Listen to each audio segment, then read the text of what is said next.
Goeiemôre en baie welkom by hierdie wonderlike Sondag, waar ons die opstanding van ons Here Jesus Christus mag gedenk, waar ons mekaar kan groet met die woorde, die Here het opgestaan, hy het waarlik opgestaan. Mag u vanoggend ook werklik 'n geseënde ontmoeting saam met ons hê, dat ons die Here se naam kan groot maak en hom kan loof vir sy verlossingswerk. Net 'n paar praktiese reëlings vir ons erediens. Ons wil ten sterkste aanmoedig, asseblief, daar waar u by die huis is, neem saam deel, sing saam, lees saam, bid saam. Jy sou gesien het in die orgelspel voor die erediens, dat daar 'n klomp foto's vertoon het. Dit is al die lidmate van ons gemeente. Ons wil u daarvoor bedank vir u bydrae wat u daartoe gemaak het.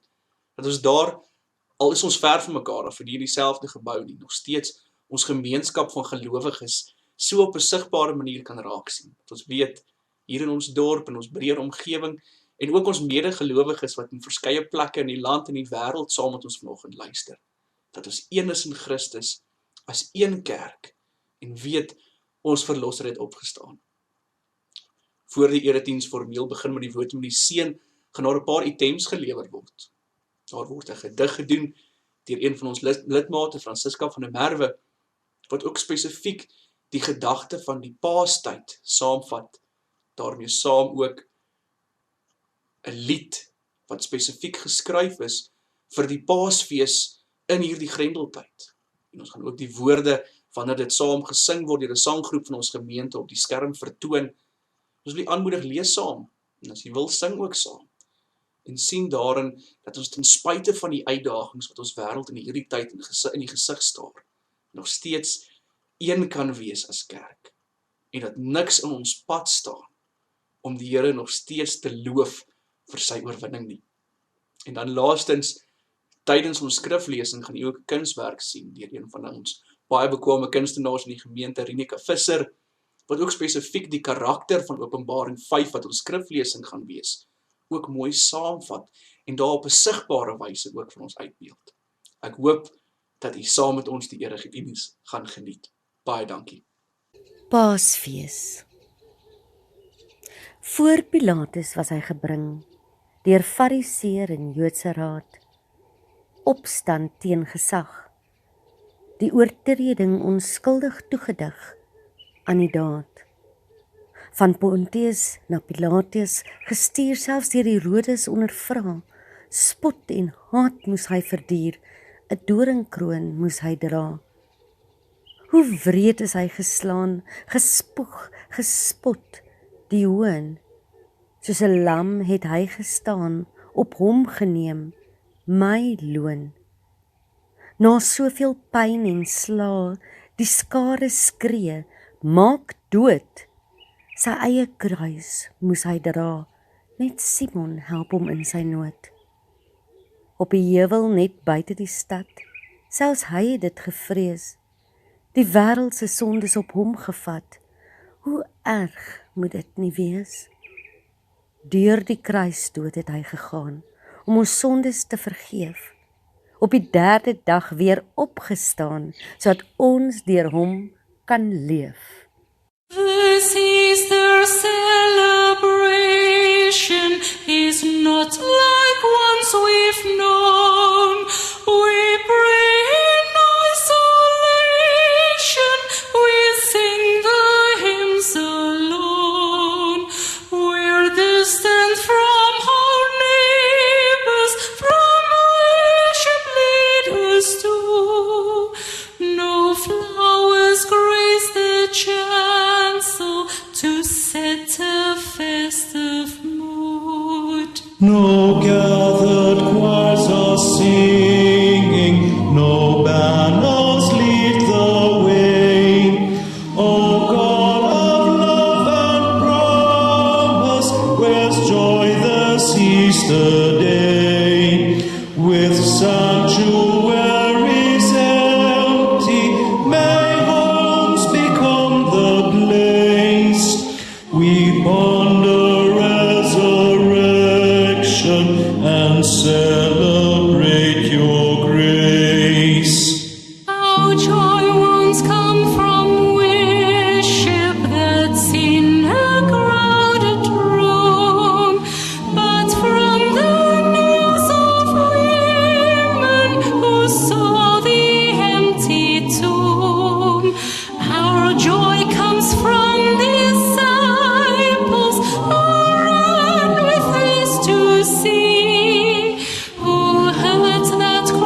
Ons kan ook met vrymoedigheid vanoggend ons afhanklikheid van die Here verklaar met die woorde: ons hulp is in die naam van die Here, wat die hemel en aarde gemaak het, en wat getrou bly tot in ewigheid, en die werke van sy hande nooit laat vaar nie.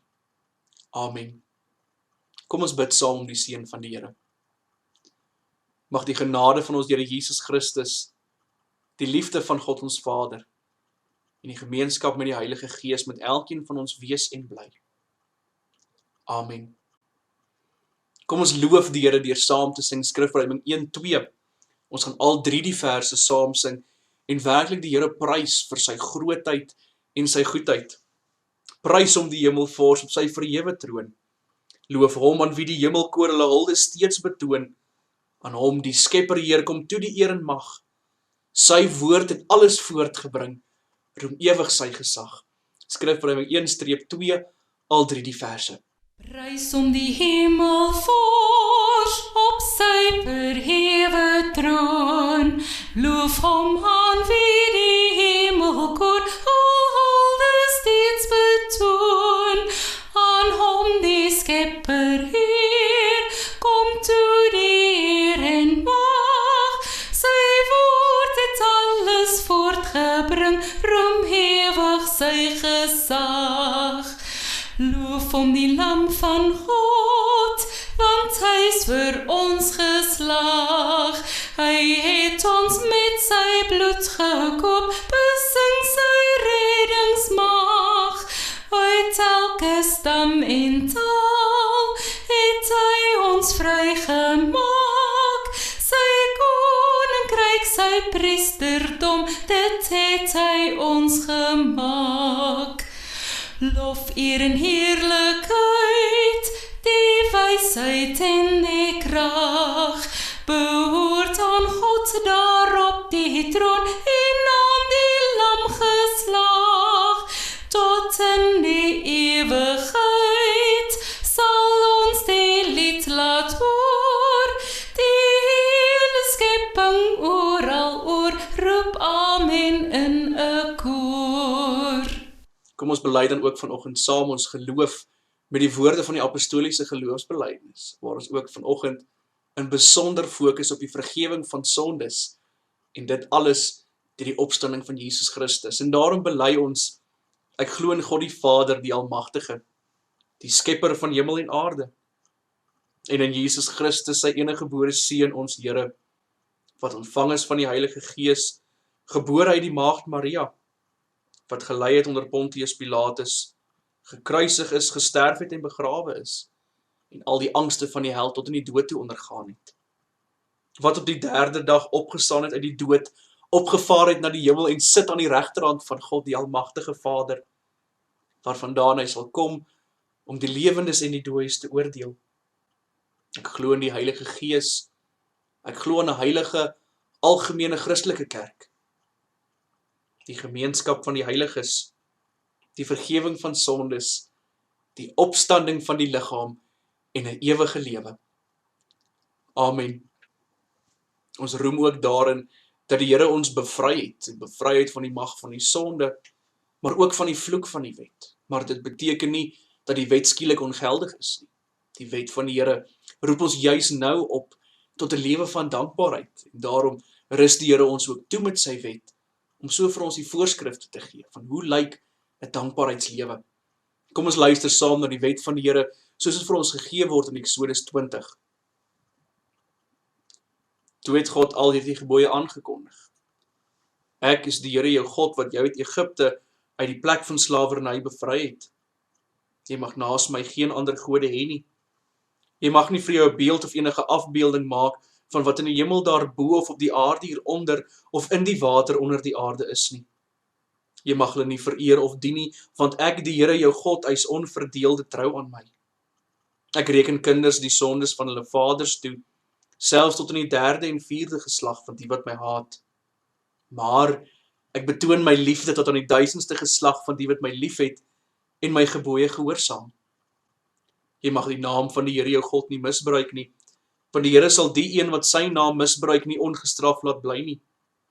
Sorg dat jy die Sabbatdag heilig hou. 6 dae moet jy werk en alles doen wat jy moet, maar die 7de dag is die Sabbat vir die Here jou God. Dan mag jy geen werk doen nie, nie jy of jou seun of jou dogter of die man of vrou wat vir jou werk, of enige dier van jou of die vreemdeling by jou nie. Die Here het in 6 dae die hemel en alles daarin gemaak, die aarde en alles daarop, die see en alles daarin. Op die 7de dag het hy gerus, en daarom het die Here dit as gereelde rusdag heilig. Eer jou vader en jou moeder, dan sal jy lang bly woon in die land wat die Here jou God vir jou gee. Jy mag nie moord pleeg nie. Jy mag nie egbreek pleeg nie. Jy mag nie steel nie. Jy mag nie vals getuienis teen 'n ander gee nie. Jy mag nie iemand anders se huis begeer nie. Jy mag nie sy vrou begeer nie, ook nie 'n slaaf of slavin, 'n bees of 'n donkie, of enigiets anders wat aan hom behoort nie. Tog moet ons daagliks besef dat ons nie daarin slaag om die wet van die Here na te kom nie, en daarom moet ons dan ook skuldbelydenis doen. Kom ons doen ook dan vanoggend skuldbelydenis uit Psalm 22. Ons gaan daarvan verse 1 en vers 6 saam sing, waar ons ook hierin die uitroep gee wat Jesus aan die kruis gegee het. My God, waarom het U my verlaat? Mag het ons ook lei dat in spyt van al ons skuld, die Here ons nog steeds nie alleen laat nie. Kom ons sing saam Psalm 22 verse 1 en vers 6. Daarna gaan ons saam bid.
Here en Hemelse Vader,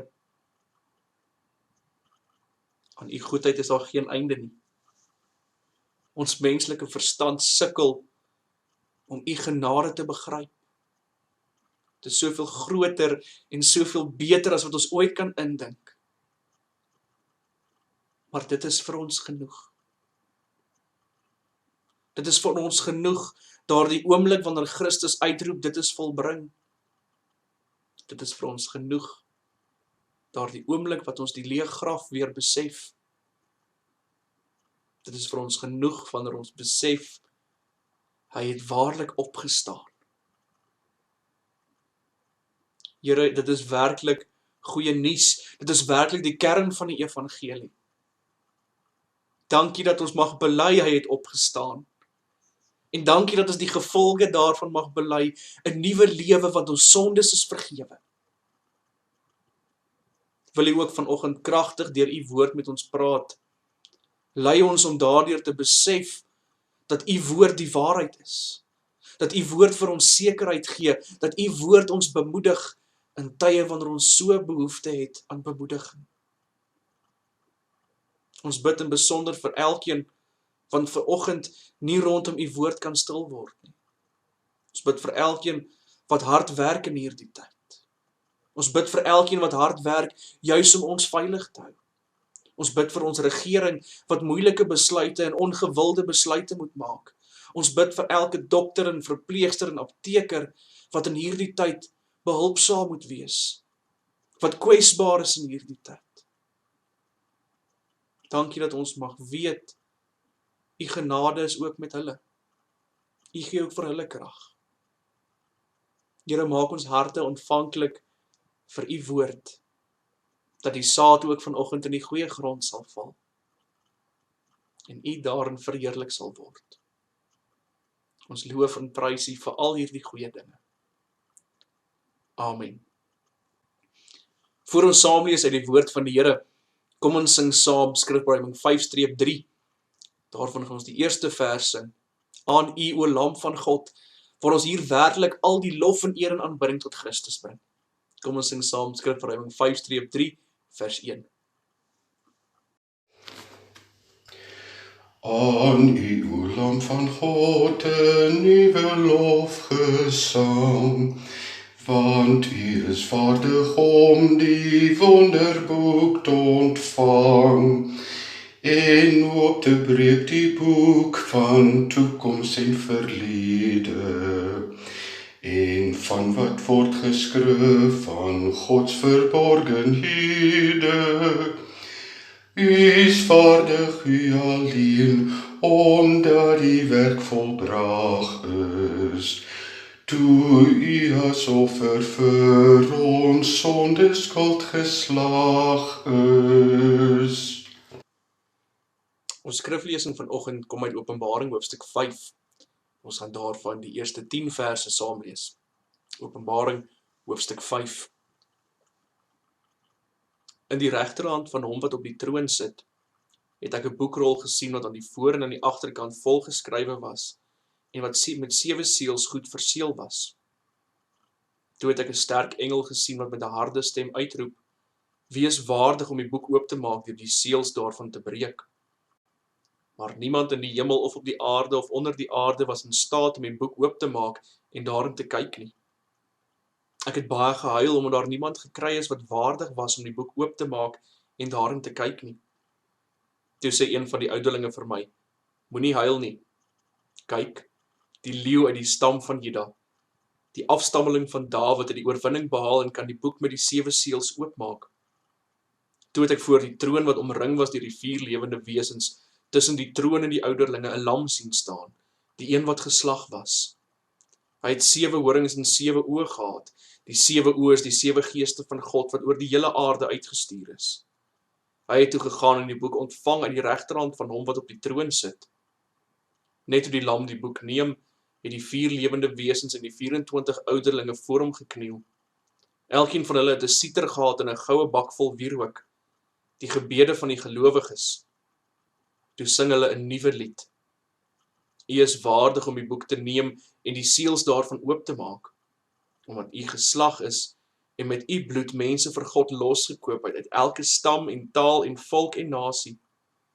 U het hulle 'n koninkryk en priesters vir ons God gemaak, en hulle sal oor die aarde regeer.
In tye van onsekerheid word die boek Openbaring dikwels nader gehark om skynboodskappe te gee. Valse boodskappe wat vrees, onsekerheid en angs dikwels net vererger. Enige tyd wanneer jy egter die boek Openbaring oopmaak, moet jy 2 belangrike sake in gedagte hou. Christus het reeds die oorwinning behaal. En Christus bewaar end uit sy kerk totdat hy terugkom. Wanneer ons vashou aan hierdie 2 punte, dan besef ons die waarde van die boek Openbaring en raak ons verstrengel in kodes, beelde en valse voorspellings nie. Die boek Openbaring se inhoud word as apokalipties beskryf. Dit beteken, dit gaan oor die dinge van die eindtyd. Gewoonlik word die boek op een van 2 maniere verklaar. Heeltemal letterlik, dan moet alles in die boek verstaan word soos wat dit daar staan. Die ander opsie is heeltemal figuurlik. Dan word alles in die boek gekoppel en word dit verklaar vanuit ons konteks. En nie een van hierdie maniere kan enigstens vertrou word nie. Daarom moet ons die boek verklaar soos wat ons enige ander teks sal verklaar. Deur te kyk, wat sê die res van die Bybel oor daardie teks? En daarom kan ons vanoggend met duidelikheid en sekerheid leer wat geopenbaar word in die gedeelte wat ons saam gelees het. Dan besef ons dat die sekerheid van die opstanding die waarborg is van ons vergifnis. In tye van onsekerheid soos nou, is daar so min waarvan ons seker is.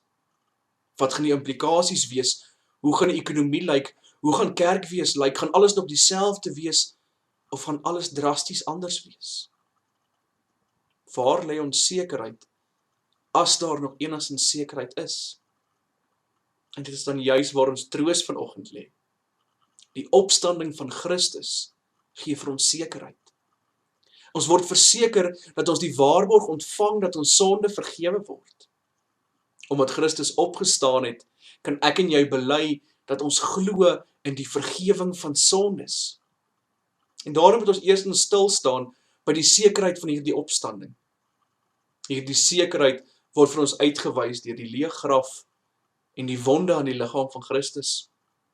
En ook in Openbaring 5 sien ons die wonderlike sekerheid van hierdie opstanding. Van Openbaring 4 af sien ons dat die visioen van Johannes afspeel in die troonkamer van die hemel. In hoofstuk 5 gaan die gebeure in die troonkamer dan aan. God wat op die troon sit, het 'n boekrol in sy hand wat oopgemaak moet word. Hierdie boekrol bevat die ontvouing van die hele raadsplan van God wat tot uitvoering gebring moet word. Maar daar is niemand in die hemel of op die aarde wat waardig is om hierdie boekrol te kan oopmaak nie. Geen engel, mens of dier is in staat om hom oop te maak nie. En Johannes het gehuil omdat daar niemand was nie. Die realiteit is, as daar nie iemand is wat hierdie boekrol kan oopmaak nie, word die raadsplan van God basies tot stilstand gebring. Die reddingswerk van God moet dan spreekwoordelik op ys gesit word, totdat iemand wat waardig is na vore tree om hom oop te maak. Maar die een ouderling roep vir Johannes om op te hou huil. Daar is een wat waardig is. En hy wys vir Johannes hierdie een wat waardig is uit. Die leeu uit die stam van Juda. Die afstammeling van Dawid. Hy het die oorwinning behaal. Hy is daarom waardig om die boekrol oop te maak. As die leeu uit Juda en die afstammeling van Dawid, sien ons dat die een wat waardig is, die vervulling is van al God se beloftes. Hy is die vervulling van die verbond. Hy is die een uit die stam van Juda en uit die lyn van Dawid, wat vir ewig koning gaan wees. En wanneer Johannes kyk om hierdie een raak te sien, dan sien hy nie 'n leeu of 'n koning nie. Hy sien die lam wat geslag was. Die toestand van hierdie lam is dat hy steeds geslag is. Dit is asof hierdie lam vars geslag is. Die bloed en die wonde kan nog aan hierdie lam gesien word. En dit wys vir ons die waarde uit van hierdie slagting. God sien die lam wat geslag is, asof dit pas gebeur het, en beklemtoon die feit dat die waarde van die lam nie afgeneem het met tyd nie. Dit is nog net so kragtig en waardevol as wat dit was daar die oomblikke op Golgotha. Die kruisdood het niks van sy waarde verloor oor tyd nie. As ons aan die beskrywing van hierdie lam kyk in Openbaring 5, dan het hy 7 oë en 7 horings, en Johannes verklaar die oë as die 7 geeste. En daarom moet ons in gedagte hou dat die getal 7 die volmaaktheid simboliseer. En daarom word die lam beskryf as die een wat alles sien en met die 7 horings die een wat al die mag het. Hierdie lam is nie 'n skepingsfrats nie, maar die almag van die lam word uitgelig. Daarom kan ek en jy met sekerheid weet, dat die lam wat hier in die troonkamer van God staan, niemand anders is as die opgestane Here Jesus Christus nie. En daarom lê ons troos hier in Openbaring 5, nie net in die feit dat die lam geslag is nie, maar in die wonderlike feit dat hy ook opgestaan het. Die lam het opgestaan en daarom het die slagting nog steeds vir ons waarde. Jesus Christus is nie net gekruisig nie, hy het ook na 3 dae opgestaan. Hierdeur is daar vir ons vergifnis van ons sondes bewerk, maar ook saam met hom nuwe lewe. En daarom is ons vergifnis ook gewaarborg deur die opstanding van Christus. As die lam geslag is, maar nie opgestaan het nie, was die prys reeds betaal. Maar die onsekerheid sou in ons geknaag het. Elke persoon aan wie Jesus verskyn het na sy opstanding, is 'n historiese getuies dat die opstanding nie 'n illusie is nie, maar 'n historiese feit. Dit het gebeur. In 1 Korintiërs 15 vers 4 sê Paulus dat op die 3de dag opgewek is volgens die skrifte. Dit beteken dat Paulus die hoogste gesag van die dag aanhaal om die realiteit van die opstanding te bevestig. Die disipel Thomas het self sy hande in die wonde van Jesus gedruk en met die ontwyfelbare realiteit wat hy daar besef het, is hy gedring om te bely, my Here en my God. Geliefdes, tog is die hartseer realiteit dat daar baie strome in die Christelike geloof is wat die opstanding van Christus ontken. Sommiges verwerp dadelik die opstanding. Ander groepe noem dit bloot 'n geestelike opstanding. Ander groepe gaan selfs so ver as om te sê dat Jesus se opstanding is eers 'n realiteit wanneer jy dit glo. Jy bepaal die waarde van die opstanding. Die gevolg van al hierdie denke is dat die opstanding subjektief van aard is. Of jy dit glo en of jy dit nie glo nie, jy is reg. Dit maak Jesus 'n sprookies-karakter. Peter Pan se fietjie kan net bestaan as al die kindertjies in haar glo.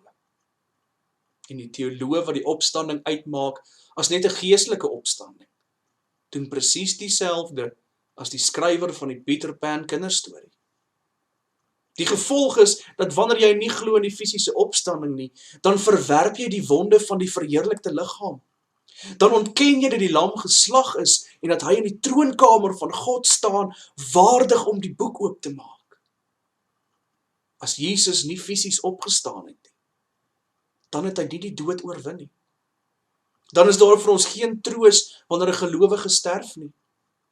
En daarom is die fisiese opstanding die waarborg van ons vergifnis. Voor die disipels staan die een wat vir ons vergifnis bewerk het. Thomas steek sy vingers in die wonde van die een wat vir ons vergifnis bewerk het. Die een wat vir ons vergifnis bewerk het, staan tussen die Emmausgangers. En dit is vir elkeen van ons ook 'n kosbare troos, dat ons nie net die opstanding bely nie, maar hand aan hand daarmee is die vergifnis van sonde. Die waarborg van vergifnis gee vir elke gelowige die sekerheid dat net soos wat God vir Christus deur die krag van die Gees opgewek het uit die dood, net so seker sal ek en jy na liggaam en na siel opgewek word uit die dood, en word daar vir ons ook 'n woonplek in die hemel voorberei. Die lam wat geslag staan in die troonkamer as die een wat geslag is. Hy staan daar as die volmaakte offerlam. Hy staan daar as die eerste wat uit die dood opgestaan het. Hy staan daar as die een wat die sonde op hom geneem het, sodat ons mag weet dat die tyd ook vir ons voorlê om in die hemel te kan ingaan. En daarom lees ons in verse 9 en 10 van Openbaring 5 die wonderlike verheerlikingslied wat aan Christus gebring word. Hierdie lied van verheerliking is 'n antwoord op die feit dat niemand anders die boekrol kan oopmaak nie. Niemand anders kan die raadsplan van God in uitvoering bring nie. Niemand anders kon die dood oorwin en in sy toestand as die geslagte een verskyn nie. En daarom sien ons die vervulling van die beloftes, dat die een uit die lyn van Dawid ons ook konings maak. As die hoogste priester wat die offerlam ook was, word ons dan nou ook priesters gemaak. Dit laat ons toe om saam met Christus op die bestemde tyd oor die hele aarde te regeer. Hierdie verheerlikingslied word nie gesing met hande in die lug nie, maar daar word gekniel. In hierdie liggaamshouding sien ons die nederige afhanklikheid waartoe elkeen van ons ook tot die besef moet kom. Die gebede van die gelowiges word soos offers aan die Here gebring. En daarom moet ons ook besef dat elke gebed wat ons tot die Here rig ons tot die God wat op die troon sit en aan die lam geslag. So word ek en jy dan ook geroep om te kniel voor die lam wat ons met sy bloed losgekoop het. In nederigheid kniel ons voor die enigste een wat waardig is. In ons onwaardigheid is ons losgekoop. Soos wat Paulus ook skryf in 2 Korintiërs 5 vers 15, dat ons nie meer vir onsself leef nie, maar vir hom wat vir ons gesterf het en uit die dood opgewek is. Dit beteken ek en jy leef nie meer selfgesentreerd nie, maar ons lewens moet offers wees vir die Here wat aanneemlik is vir God. Ons eie selfsugtige begeertes moet daarom eenkant toe geskui word en die eer van Christus moet op die voorgrond staan. Ons hele lewe moet getuig van ons nederigheid, want daarin word ons dankbaarheid sigbaar. Kom ons vat saam. Die Here het opgestaan. Hy het waarlik opgestaan. Dit is nie hoorsê nie. Dit is feite. Selfs na die kruisdood van Christus sien ons die eerste tekens van fopnuus deur in die opstanding toegeskryf moet word aan die disippels wat die lijk gesteel het. Maar daar was nie 'n lijk nie. Die opgestane Here Jesus Christus leef. En hy staan in die troonkamer van die hemel as die enigste een wat waardig is. Die tyd kom daagliks nader, wat ons ook in hierdie teenwoordigheid sal deel.